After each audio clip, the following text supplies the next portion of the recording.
Alright.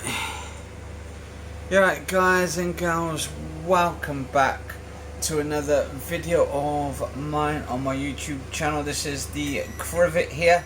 Just having a look, this is not an unboxing or anything because I'm not unboxing it yet. But this is a bike work stand, practical sturdy bike repair stand, also suitable for e-bikes.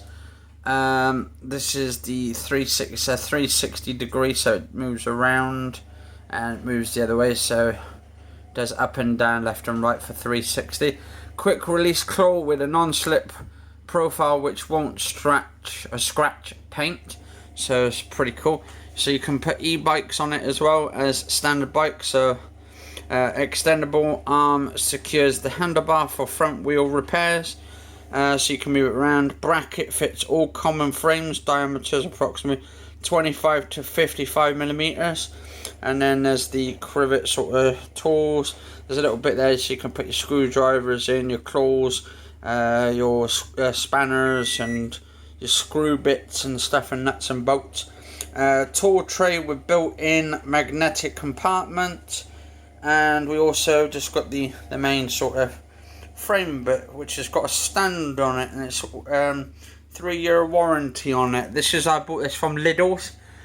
I think this is a couple of weeks gone back. So I'm just doing sort of like to show you what I've got at the moment. But I'm going to be doing an unboxing of this at some point. But this is just a sort of a look at the sort of, not review, but just look at the thing. So you've got the main piece, you've got the main frame that goes there, and then that clips onto the main frame, the top frame, and then you've got one that goes onto the handlebars, so it gives it some extra leverage so you can move it around or up and down.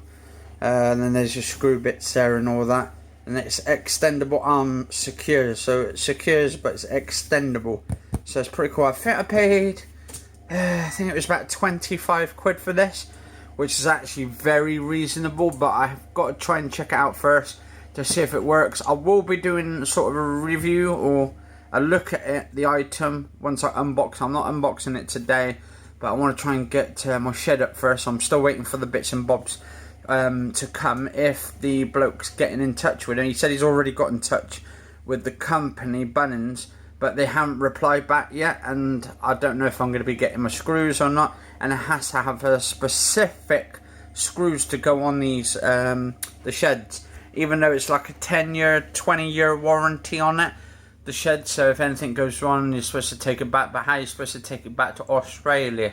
Because the company's gone back to Australia, I believe, now. But anyway, guys and girls, hopefully you enjoy this episode. If you do like, favourite, share, comment, subscribe. It's 7:50 now, 7:51, Thursday, 2nd of May 2019. Cheers for watching, stay safe all, and I'll see you on the next episode.